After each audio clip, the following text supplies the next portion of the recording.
নমস্কার গাইস, আরেকটি ভিডিও নিয়ে চলে এসে ভিডিওটি হচ্ছে বাঁধাকপি ঘন্ট।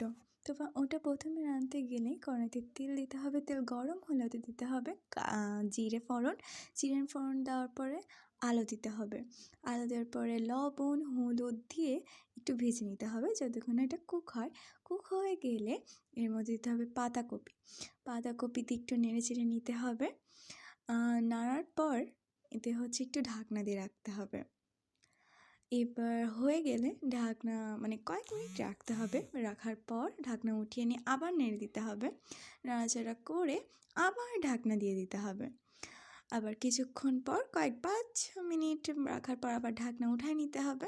উঠায় নেওয়ার পর আরেকটু নাড়তে হবে।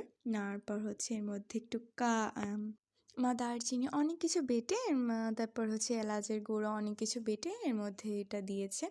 এবার পারফেক্ট পাতাকপি।